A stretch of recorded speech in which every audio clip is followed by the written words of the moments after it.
If you want to know something about yourself, sit on your bed one night and say to yourself, you got to mean this. Like, you got to be desperate. This is no game, this. It's like, my life is not everything I want it to be, and perhaps it's not everything that I need it to be. And by need, I mean my life is so unbearable that the suffering that's attendant upon that is make me nihilistic, cynical, bitter, resentful, homicidal, genocidal, unable to have a good relationship, prone to punish people for their virtues because of my jealousy, driving the proclivity to see evil everywhere except within my own heart. Like, these are problems, man. And you ask yourself, you sit on the bed and say, okay, man, I'm ready to learn something. Like, what's one thing I'm doing wrong that I know I'm doing wrong that I could fix, that I would fix? It's like, you meditate on that, you'll get an answer. And it won't be one you want, but it'll be the necessary one. You know, and it's often something that will point you to small things. So Carl Jung said, people in the modern world don't see God because they don't look low enough. And so imagine you're in your messy bedroom, you know, and you're sitting on the edge of the bed trying to have an honest dialogue with yourself. And the little voice says, you know, it's pretty disgusting in here. And you think, well, I'm way above such trivial niceties as organizing my room. Well, that's pride. That's arrogance. If you're above organizing what's actually yours, how in the world are you ever going to organize anything else? And so you get on your knees and you think, well, it's time to, you know, take a brush to the toilet. And maybe that's where you start. And that works. Like, that works. You start making those micro improvements, like real micro improvements, real on the ground, actual micro improvements to things you know that are wrong, you'll improve unbelievably rapidly. You're male and not female. You're Hindu and not Christian. You're tall and not short. You have an arbitrary range of talents and an arbitrary range of limitations, none of which, in some sense, you chose. It's the cards you're dealt. Now, some of those are cards of privilege. Now, maybe you're born intelligent. Maybe you're born symmetrical. Maybe you're born healthy. Maybe you're born into a culture where it's much easier not to be absolutely deprived. Maybe your parents are rich. And so all of that, in some sense, is unearned. Now, along with that comes a good dose of existential guilt. Because at the same time, and this is true for anyone, regardless of their cultural background, the ground we walk on is soaked in the blood of historical atrocity. And so that's on you. Because, you know, people think, well, who's the Nazi? Well, it's the fascist, or who's the radical communist? It's the radical left-wing ideologue. And the fundamental truth of the matter is that's best dealt with as a spiritual matter.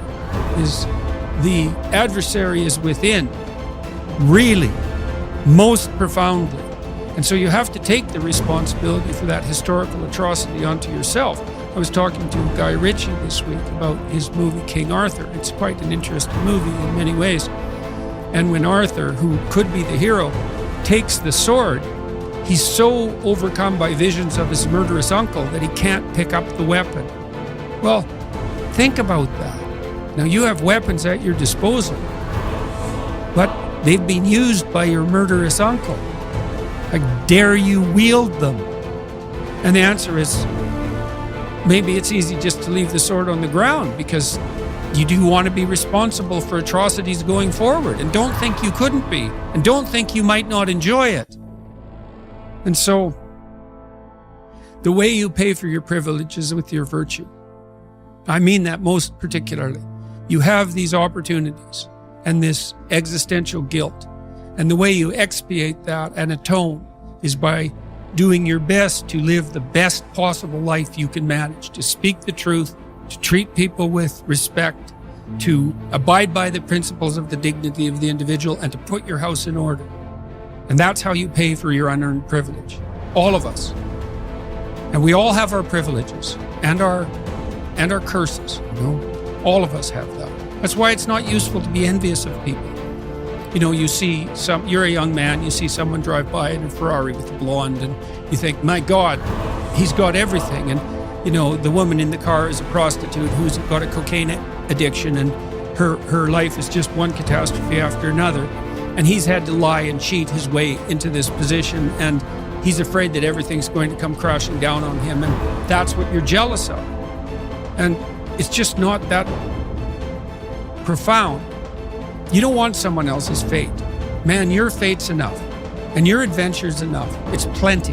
It's more than you can ever fully realize. And so that's also part of the reason that we all believe that the individual has some intrinsic dignity. It's don't be so sure that your position in your room is so damn trivial. Might be your attitude towards it that's trivial. And if you're in dire straits and dire circumstances, just look at how much opportunity you have to make things better.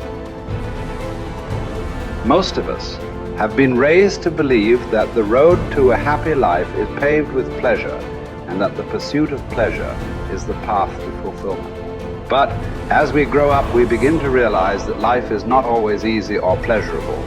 In fact, much of it is difficult and painful.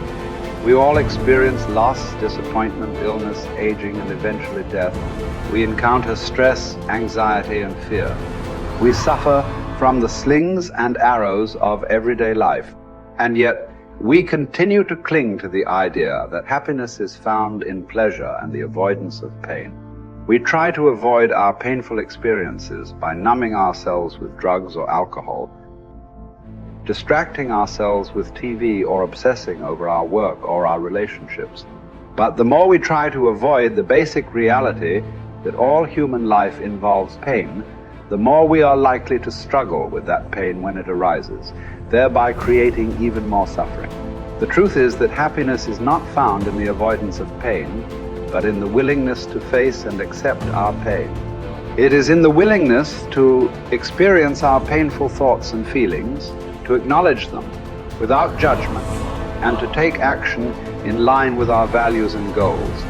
It is in the willingness to be present in the moment, to connect with our senses and our environment, and to find joy and meaning in the simple things in life. One cannot experience meaning in life without discovering the meaning of suffering. The meaning of suffering. Unavoidable and inescapable suffering alone, of course, can be the deepest possible meaning. The art of being human is learning how to deal with those painful moments. These moments require an attitude of inner willingness to suffer, while remaining in touch spiritually with one's own extended dimension. When this inner struggle becomes calm, one can experience how the lower somatic and psychological dimensions influence the higher spiritual dimension, but do not produce or cause it. One can discover despair despite success and fulfillment despite failure. The pessimist resembles a man who observes with fear and sadness that his wall calendar, from which he daily tears a sheet, grows thinner with each passing day. On the other hand, the person who attacks the problems of life actively is like a man who removes each successive leaf from his calendar and files it neatly and carefully away with its predecessors after first having jotted down a few diary notes on the back. He can reflect with pride and joy on all the richness set down in these notes, on all the life he has already lived to the fullest. What will it matter to him if he notices that he is growing old? Has he any reason to envy the young people whom he sees, or wax nostalgic over his own lost youth? What reasons has he to envy a young person for the possibilities that a young person has, the future which is in store for him? No, thank you, he will think. Instead of possibilities, I have realities in my past. Not only the reality of work done and of love loved, but of sufferings bravely suffered. These sufferings are even the things of which I am most proud, although these are things which cannot inspire envy. Don't aim at success. The more you aim at it and make it a target, the more you are going to miss it. For success, like happiness, cannot be pursued. It must ensue, and it only does so as the unintended side effect of one's personal dedication to a cause greater than oneself, or as the byproduct of one's surrender to a person other than oneself. Happiness must happen, and the same holds for success. You have to let it happen by not caring about it. I want you to listen to what your conscience commands you to do and go on to carry it out to the best of your knowledge. Then you will live to see that in the long run. In the long run, I say, success will follow you precisely because you had forgotten to think about it. For the first time in my life, I saw the truth as it is set into song by so many poets, proclaimed as the final wisdom by so many thinkers. The truth, that love is the ultimate and highest goal to which man can aspire. Then I grasped the meaning of the greatest secret that human poetry and human thought and belief have to impart. The salvation of man is through love, and in love, love is the only way to grasp another human being in the innermost core of his personality.